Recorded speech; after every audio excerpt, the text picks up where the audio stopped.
Hello everybody, Pascal here from Neutrality Studies and Olá a todos, aqui é o Pascal do Neutrality Studies. Hoje é 13 de agosto de 2025 e como todos sabem, daqui a 2 dias, em 15 de agosto, sexta-feira, veremos o grande encontro entre Donald Trump e Vladimir Putin em Anchorage, no Alasca, nos Estados Unidos.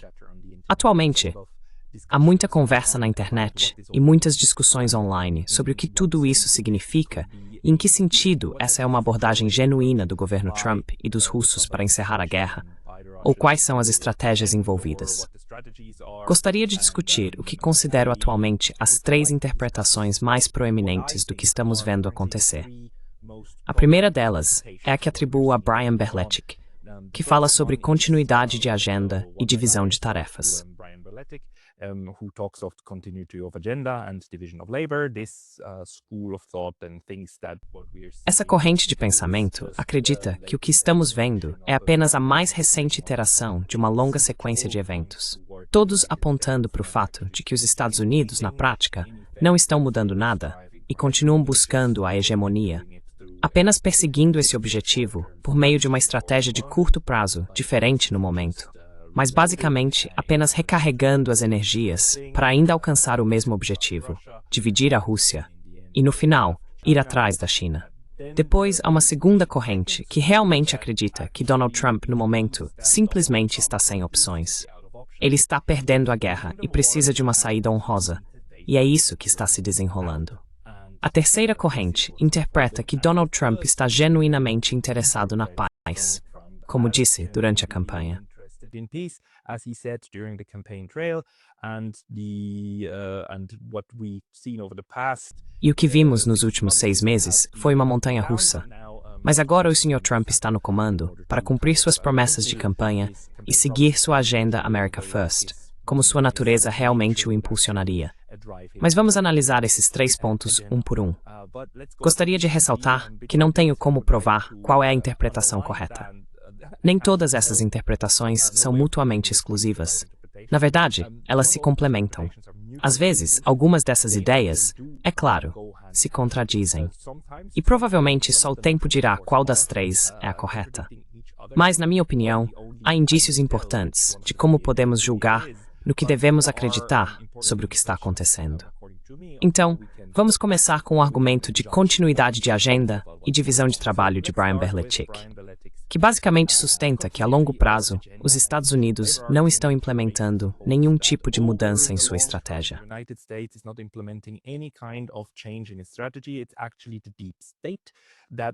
Na verdade, é o chamado Deep State que governa, em grande parte, o comportamento de Washington e dos Estados Unidos como ator de política externa. Não importa quem está no comando, seja Donald Trump, Joe Biden ou Obama, no final das contas, são os interesses do Deep State que prevalecem, e esses interesses são implementados ao longo de um longo período. Se focarmos apenas no momento, no que está sendo dito no ciclo político atual, acabamos perdendo a visão do todo. E a visão do todo é que os Estados Unidos ainda buscam a hegemonia e ainda querem fragmentar a Rússia, mas encontraram um obstáculo intransponível, assim como já encontraram outros obstáculos antes. O que geralmente acontece é que eles dão um passo atrás, oferecem um ramo de oliveira, ou fingem oferecer um ramo de oliveira, e então tentam ganhar tempo, enganar o outro lado, fazendo-o acreditar que uma mudança genuína está chegando, enquanto, na verdade, estão apenas se preparando para armar outras partes do mundo, que depois vão executar mais guerras por procuração, ou algo do tipo. Brian Berletic costuma usar o exemplo do grande reinício que aconteceu sob Obama com Hillary Clinton, quando Hillary literalmente tinha um botão de reinício e apertou esse botão com o Sr. Lavrov. Todos estavam sorrindo e rindo, e parecia que tudo ia dar certo, mas na verdade, não deu.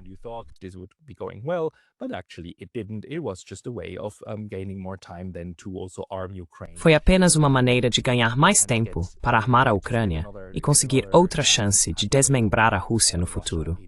Agora, dentro desse contexto, ele também argumenta que o que os Estados Unidos realmente buscam é uma divisão de tarefas.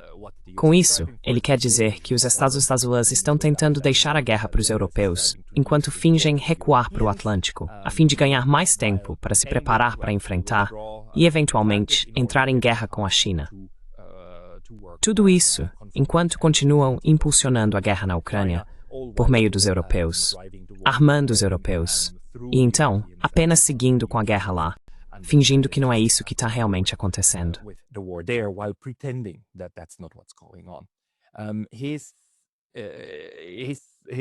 A interpretação dele faz muito sentido. Ele tem muitos exemplos para apoiar isso, incluindo discursos de Pete Hegseth, que realmente falou sobre uma divisão de tarefas e disse que os europeus precisam assumir mais responsabilidades e fazer mais na guerra contra a Rússia. Tudo isso também foi detalhado em documentos de políticas, principalmente em um relatório da RAND, intitulado Overextending Russia, de mais de 15 anos atrás, no qual a RAND Corporation e os autores do relatório explicam como a Rússia deve ser desafiada em todas essas áreas estratégicas, incluindo Síria, Ucrânia e o sul do Cáucaso. Including in Ukraine and the South Caucasus and E Berletek continua enfatizando que, veja, este é o manual. Temos esses manuais, e eles seguem isso passo a passo. É como tínhamos um manual com a Rússia. Na Ásia Ocidental, tínhamos 7 países em 5 anos. Não aconteceu em 5 anos, mas os Estados Unidos conseguiram derrubar, no final, 6 dos 7. O único que ainda não foi derrubado, de acordo com o plano do qual todos já ouvimos falar, e agora esqueci o nome do cara, mas foi um ex-general dos Estados que falou sobre isso. O único que ainda está de pé no momento é o Irã. E vemos como os Estados Unidos continuam exercendo uma pressão extrema, e recentemente também tentaram promover uma mudança de regime lá.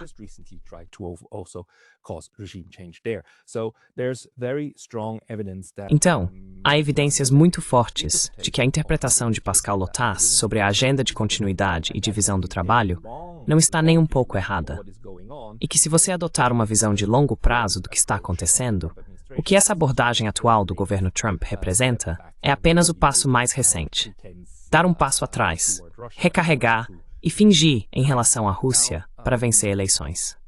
Agora, minha principal preocupação com essa interpretação é que ela não leva em conta a realidade, facilmente comprovável, de diferentes facções dentro dos extremes. Na verdade, quero dizer, Lotas fala sobre o Deep State ter interesses diferentes do que os atores individuais desejam, e o Deep State simplesmente prevalecendo repetidas vezes. Os neocons vencendo repetidas vezes.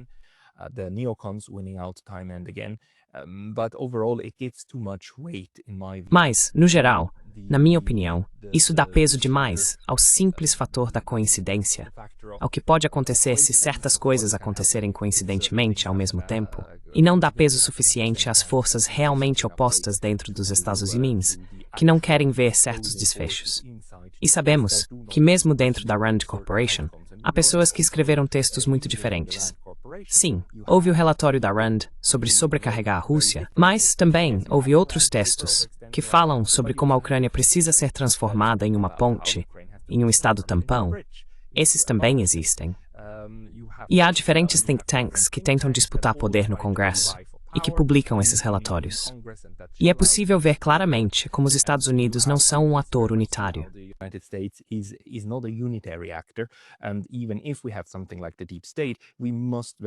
E mesmo que exista algo como o Estado Profundo, devemos assumir que lá também há uma diversidade de opiniões sobre o que deve acontecer e o que deve ser feito.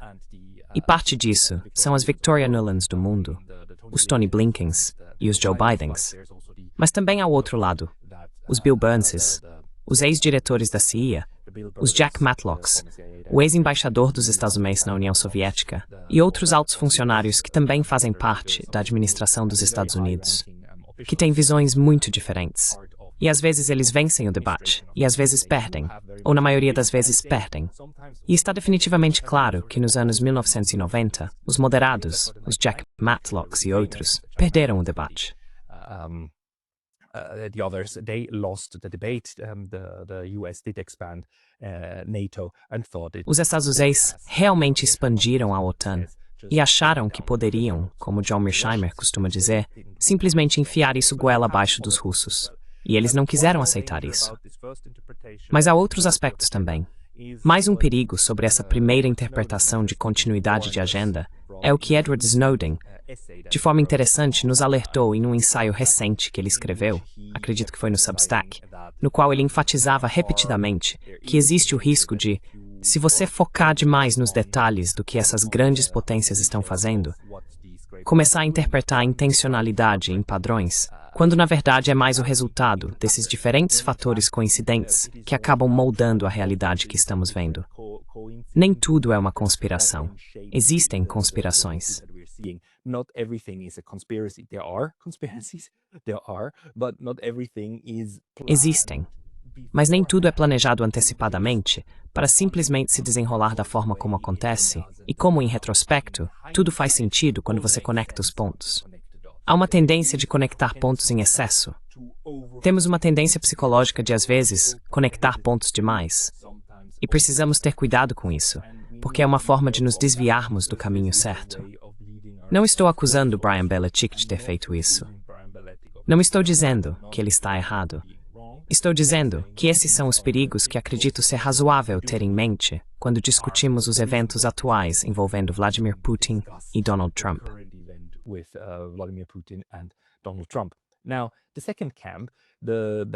Agora, o segundo grupo argumenta que Trump está sem opções para evitar essa derrota humilhante. E agora está realmente pressionado para simplesmente encontrar uma saída. Essa interpretação, é claro, ainda é compatível com o argumento da continuidade da agenda, porque, especialmente se uma das abordagens de política externa, e agora estou pensando na Ucrânia, na guerra por procuração, ou na implementação de lutar uma guerra contra a Rússia através da Ucrânia, essa política externa sangrenta e maligna bateu em uma parede. Se isso acontecer, então, como Berletich argumenta, você precisa de uma saída, certo? E você precisa de uma mudança na abordagem de curto prazo para alcançar o objetivo de longo prazo.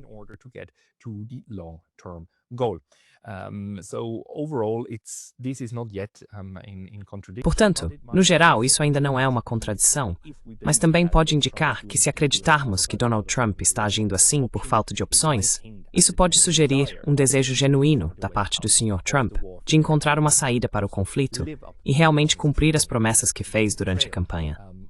Embora, nessa interpretação, ele seja mais forçado a essa posição do que escolhê-la por livre e espontânea vontade.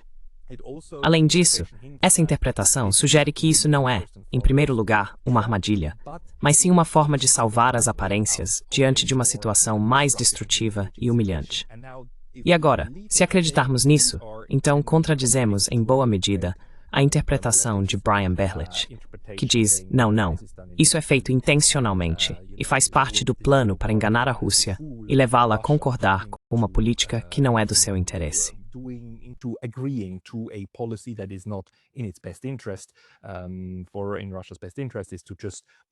Para a Rússia, o melhor interesse é simplesmente avançar, sem se importar com o que os Estados Unidos oferecem ou qualquer outra coisa, porque os estadunidenses estão apenas tentando enganar a Rússia.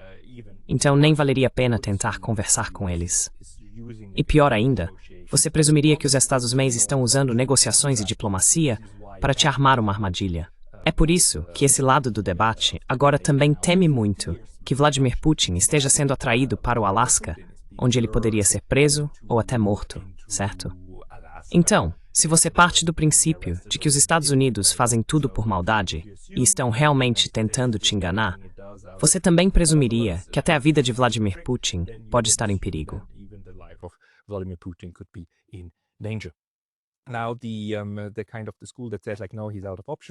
Agora, a escola que diz, não, ele está sem opções, argumentaria que esta é uma reunião importante para Donald Trump, a fim de encontrar essa saída que pode salvar sua presidência. Para evitar que o que aconteceu com Biden no Afeganistão, Biden agora sendo para sempre o homem que perdeu a guerra no Afeganistão, aconteça com ele na Ucrânia. Que agora ele precisa de uma maneira política de basicamente tirar os Estados Unidos de lá por vontade própria, para que, quando tudo desmoronar, ele possa dizer, olha, nós avisamos que os europeus são incapazes e essa guerra nunca foi nossa guerra, foi a guerra do Biden. Nós, na verdade, tomamos a decisão responsável de não prolongá-la. fomos nós que basicamente definimos os termos de como acabar com ela. E assim, ele não é o homem que perdeu a Ucrânia. Ele é o homem que decidiu abrir mão e desfazer um erro do passado. Isso então sugere, indica que estamos perfeitos, não era apenas dano de curto prazo. Cabeça?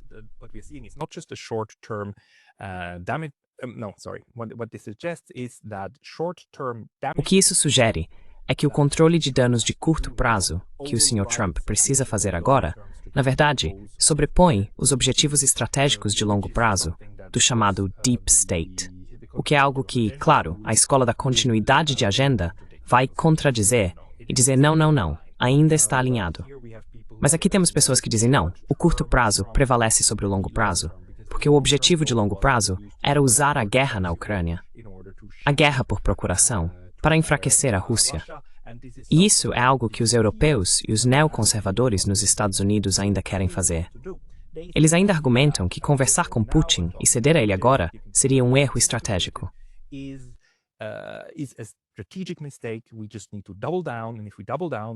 Só precisamos redobrar os esforços. E se continuarmos assim por tempo suficiente, aplicando sanções esmagadoras e punindo terceiros países, então vamos isolar a Rússia, e no final a Rússia vai ceder, vai quebrar, e a Ucrânia vai recuperar todos os seus territórios. E isso será uma grande vitória estratégica para os Estados Unidos. Basicamente, essas são as pessoas nos Estados Unidos que ainda acham que podem repetir o que aconteceu com a União Soviética, certo? Que podem quebrar a Rússia do mesmo jeito que a União Soviética foi quebrada, com pressão máxima, e que basta continuar armando, gastando, e no final, o outro lado vai quebrar, porque eles são fracos e nós somos fortes.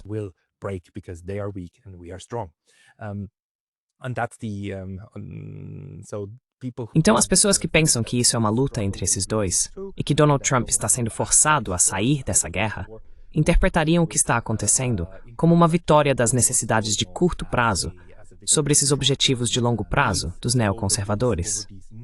Isso também sugere que evitar a destruição total da Ucrânia é, na verdade, uma das motivações de Trump, como ele costumava dizer durante a campanha.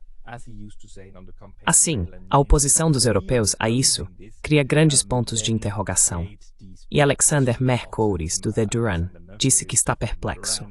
Isso significa que os europeus são aqueles dispostos a lutar até o último ucraniano, enquanto os americanos são os que estão oficialmente dizendo: olha, isso é um banho de sangue e precisa acabar.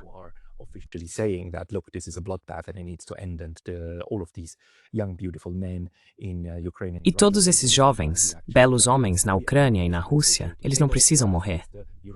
Na verdade, podemos acabar com isso na mesa de negociações, enquanto são os europeus que atualmente pedem por mais sangue derramado no campo de batalha ucraniano, em vez de aceitarem as realidades militares e, pelo menos, evitarem a última parte, essa derrota militar total, durante a qual, aliás, a maioria das baixas do lado derrotado geralmente ocorre. Evitar isso poderia salvar mais algumas centenas de milhares de vidas do lado ucraniano. Agora é claro que é possível que isso seja uma das coisas que motivam Donald Trump, mas isso então alimenta ainda mais a terceira corrente, que argumenta que, veja, Donald Trump realmente está genuinamente interessado na paz.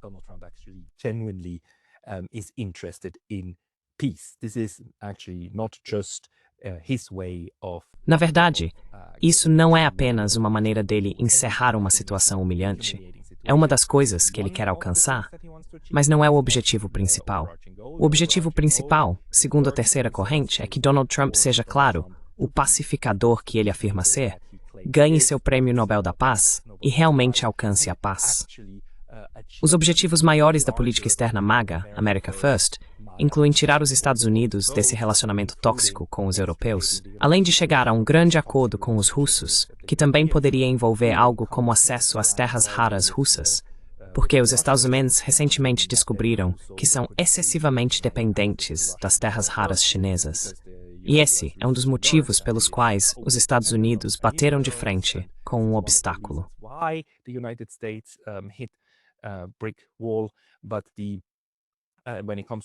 Mas, quando se trata desta guerra, eles estão percebendo que existem essas vulnerabilidades estratégicas que simplesmente não conseguem superar. e que isso é algo em que Trump está trabalhando. O projeto visionário de esferas de influência, esferas de interesse.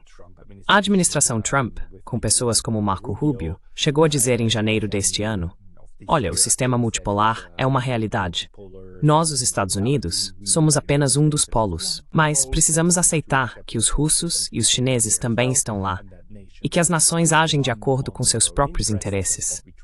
Tentamos negociar os interesses uns dos outros, mas tentamos vencer do nosso lado, certo? E o que estamos vendo atualmente é, na verdade, a concretização dessa visão de mundo abrangente. Até mesmo a administração Trump concordando com o sistema multipolar. A questão é, como sair da confusão que a mentalidade antiga realmente causou?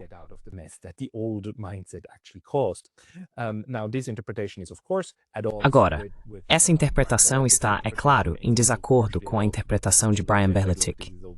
Também está parcialmente em desacordo com a corrente que diz: olha, isso é, no geral, apenas uma necessidade estratégica, porque atribui a Donald Trump ambições maiores, e aos Estados Unidos o fato de estarem realmente em um processo de mudança em sua abordagem geral de política externa, certo? Existem momentos em que a política externa muda drasticamente nos Estados Unidos. A década de 40 foi um desses momentos. Nunca me canso de lembrar as pessoas de que por 150 anos, um dos dois pilares da estratégia de política externa dos Estados Unidos era, na verdade, a neutralidade. Neutralidade dos PACEN. Was actually neutrality, US neutrality. That neutrality went hand in hand with the Monroe Doctrine. Essa neutralidade andava de mãos dadas com a doutrina Monroe e com o expansionismo sangrento, primeiro no continente norte-americano, depois em direção ao Havaí, depois para as possessões da Espanha, depois a guerra com o México e, finalmente, uma guerra com a Espanha e a aquisição das Filipinas, certo? Os Estados Unidos eram uma potência expansionista, mas também uma potência que usava excessivamente essa política de neutralidade em relação à Europa. A Europa era algo em que os Estados Unidos, no século XIX e na primeira parte do século XX, não queriam se envolver.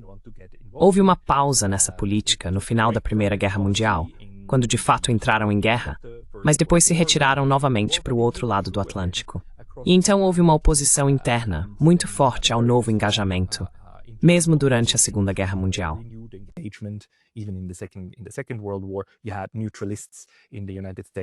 Havia neutralistas nos Estados Unidos. Quando hoje falamos sobre isolacionismo e as políticas isolacionistas das décadas de 1920 e 1930, todas essas políticas são chamadas de leis de neutralidade. Elas foram promulgadas por pessoas, na verdade, o Comitê América I fazia parte delas, que diziam que os Estados Unidos precisavam ser neutros em relação à Europa, porque nada de bom jamais saiu daquele continente. Ou o melhor que saiu foi a independência dos Estados Unidos. E então vieram os anos 1940 e a guerra, e depois houve uma mudança genuína nessa abordagem, e a mudança foi, claro, a OTAN. Como Hastings Ismay, o primeiro secretário-geral da OTAN, costumava dizer, a OTAN existe para manter os russos fora, os americanos dentro e os alemães sob controle. Então essa era a estratégia geral para justificar tal aliança. Mas isso realmente significou um afastamento da abordagem anterior da política externa dos Estados Unidos.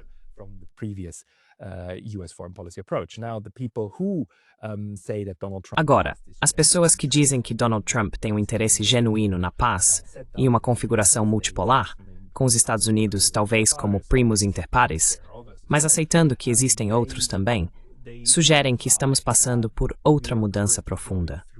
Eles podem então vincular essa mudança ao mundo multipolar e à realidade disso, e também apontar para várias declarações de formuladores de política externa dos Estados Unidos, incluindo Donald Trump, Marco Rubio, J.D. Vance e assim por diante, que todos disseram, olha, precisamos nos dar bem com essas outras grandes potências e queremos evitar a guerra, incluindo, é claro, Donald Trump em seu discurso de formatura em janeiro, argumentando que sua administração será lembrada pelas guerras que os Estados Unidos encerraram, mas também pelas guerras nas quais nunca envolveram os Estados Unidos.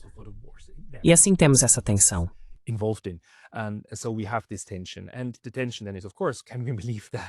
E a tensão então é, claro, podemos acreditar nisso? Se acreditarmos que essa é uma crença verdadeira, que essa é uma intenção real do governo Trump, o que pensar sobre o Deep State? e o fato de que o Deep State, repetidas vezes, também no passado, conseguiu reverter essas inclinações. Temos ninguém menos que Vladimir Putin, que nos disse em entrevistas que teve um bom relacionamento com vários presidentes dos Estados Unidos ao longo do tempo, que teve boas negociações com eles, chegaram a acordos ou entendimentos, e então 2 semanas depois, o tom vindo de Washington mudava. A conclusão dele é claro que esses presidentes então eram visitados por certas pessoas da CIA e de outras instituições que lhes explicavam: olha, não é assim que fazemos as coisas. E que, na verdade, não existe apenas um Deep State, mas que há essas facções dentro dos Estados Unidos que podem ser bastante fortes e até mesmo ameaçar administrações.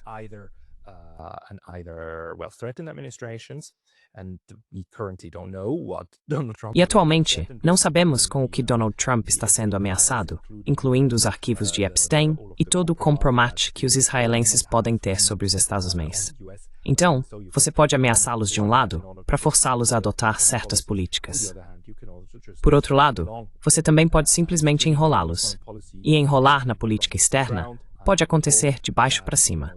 Lembro que não foi uma grande estratégia dos japoneses simplesmente entrar em guerra com a China em 1931. Isso foi muito instigado porque o exército japonês, apenas um comando, um grupo dentro do exército, na verdade explodiu uma linha ferroviária na Manchúria. E então alegaram: isso foi um ataque de alguns chineses. Não grupos rebeldes, como eles chamavam, hoje em dia chamariam de terroristas. Mas havia essa coisa de bandidos, e a provocação da China, e por isso temos que ir com tudo.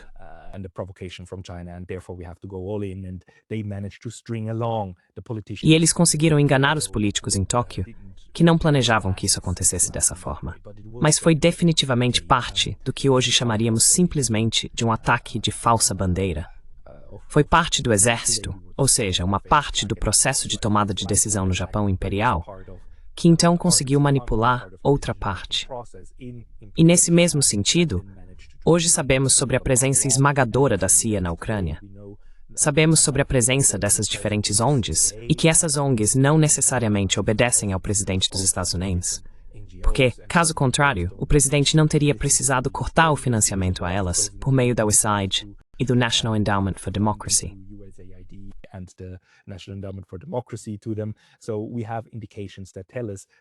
Então temos indicações que nos mostram que existem vários atores dos Estados ou patrocinados pelos Straps, que ainda têm, é claro, o potencial de manipular uma administração. Agora, novamente, mesmo que suponhamos que Donald Trump seja genuíno, ainda fica em aberto a questão. Essa intenção genuína também reflete uma mudança real na política do Estado profundo dos extremos, ou na abordagem da política externa. Uma das coisas que isso implica, para as pessoas que dizem, olha, essa é a grande mudança, é isso que estávamos esperando, é que Donald Trump não é apenas esse elemento fora do processo político que entrou para consertar o sistema antes que ele colapse ao estilo soviético, e antes que haja uma guerra civil para corrigir os problemas internos dos Estados Unidos.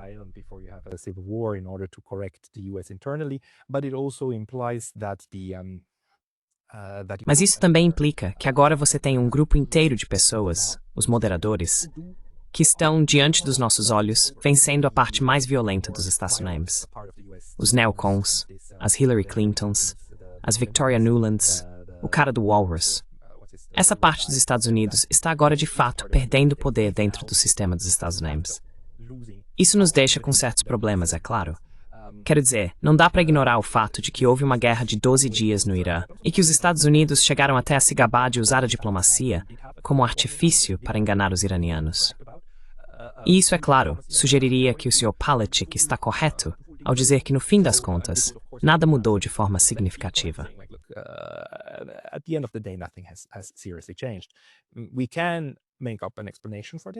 Podemos inventar uma explicação para isso e dizer, veja, houve recentemente esse argumento de que foram os israelenses, que esse foi um ataque israelense ao Irã, e eles conseguiram envolver os Estados Unidos.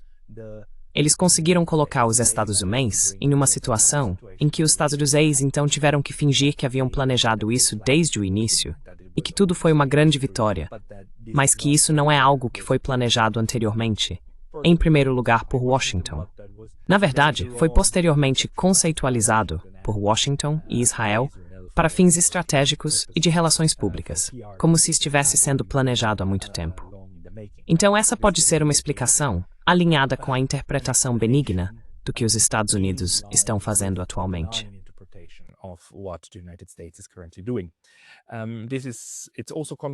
A interpretação benigna também é contradita pelos Estados Unidos nos últimos 6 meses, com Donald Trump seguindo a linha neoconservadora e realmente tentando ameaçar a Rússia, as sanções esmagadoras e até mesmo, agora nos últimos 2 meses, falando sobre como isolar ainda mais a Rússia. E ele, você sabe, Donald Trump, ficando muito decepcionado e até ameaçando a China e outros países de que se continuarem comercializando e comprando petróleo, assim como a Índia, se a Índia continuar comprando petróleo, eles enfrentarão tarifas de 100% ou mais para continuar pressionando a Rússia. Agora, a explicação que vem novamente da escola benigna é que, veja, Donald Trump, no geral, ele foi enganado. Ele recebeu informações erradas.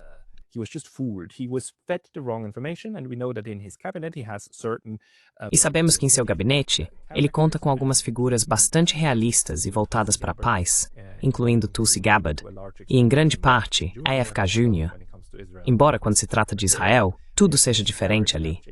Mas temos Tulsi Gabbard, temos J.D. Vance e, claro, o Sr. Witkoff, que não é apenas um enviado de Donald Trump, mas também um conselheiro, que, se acreditarmos em tudo que eles disseram ao longo do tempo, preferiria aconselhá-lo a agir com cautela. Mas também sabemos que ele tem parte do establishment neoconservador em seu gabinete, incluindo Rubio e Hegseth, que podem estar pressionando fortemente na direção oposta. E sabemos que, dependendo do tipo de informação que Donald Trump recebe, se ele for alimentado com a crença de que, veja, só mais 3 semanas de sanções e a Rússia vai colapsar.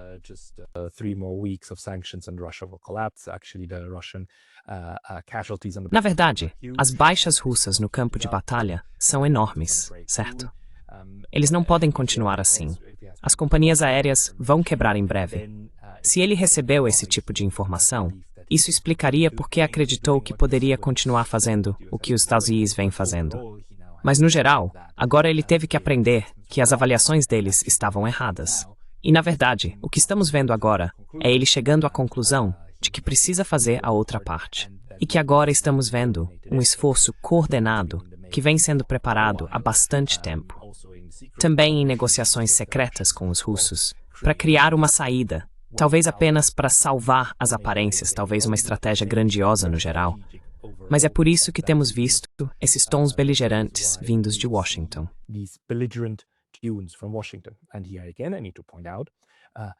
E aqui novamente, preciso destacar que nenhuma dessas interpretações pode ser verificada quanto à sua veracidade. Só podemos dizer que elas existem e que são formas pelas quais podemos tentar entender o que está acontecendo ao nosso redor. É perfeitamente possível que talvez o governo Trump e outros realmente acreditem nisso, mas que no final, o Deep State prevaleça, ou que estejamos realmente vendo as rachaduras no Deep State, e que a estrutura maior do sistema internacional agora esteja exigindo, ou tornando inevitável, que os Estados Unidos passem por algum tipo de mudança. Embora também saibamos que a facção neoconservadora ainda quer seguir um caminho completamente diferente.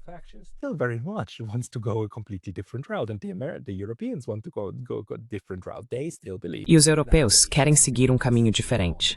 Eles ainda acreditam que podem vencer isso no campo de batalha. Portanto, Donald Trump tentando fazer algo diferente realmente precisa de uma explicação.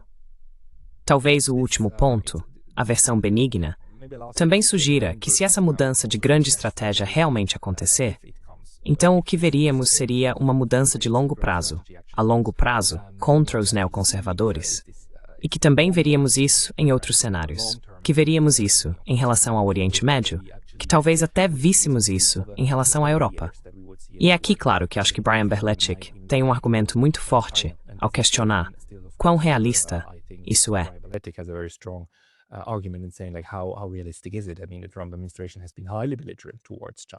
Quero dizer, o governo Trump foi altamente beligerante em relação à China.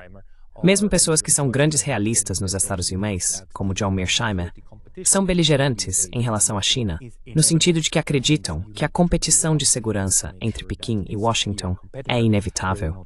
E, portanto, é preciso se preparar para garantir que esse competidor de igual para igual não ultrapasse um certo limite de poder militar e econômico. Agora, novamente, é frustrante no sentido de que não posso te dar uma resposta clara sobre qual interpretação está correta. Eu realmente acho que as três são igualmente plausíveis. Você encontra argumentos a favor e contra todas as três.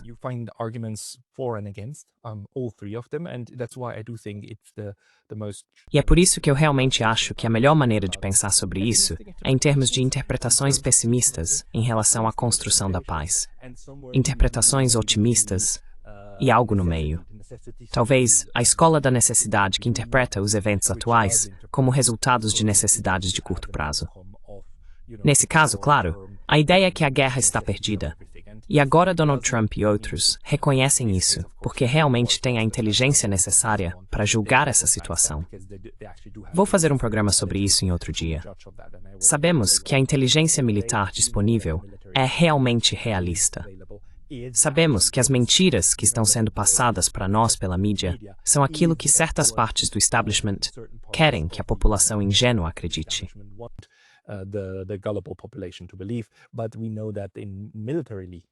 Mas sabemos que militarmente, o Pentágono, na verdade, tem uma compreensão muito melhor do que está acontecendo, e que agora essa necessidade está impulsionando essas negociações de paz. Seja qual for o caso, veremos em breve como os russos vão lidar com isso, porque tenho quase certeza de que eles também estão tentando descobrir qual cenário estamos enfrentando. E tentando, por um lado, não cair em uma armadilha, e por outro, não deixar escapar uma oportunidade potencial. Porque se há alguém que entende o valor de um aliado do outro lado do Atlântico, acho que é Vladimir Putin, e que você realmente também precisa lutar contra o seu próprio sistema e seus próprios apoiadores, que fazem isso de uma forma ou de outra.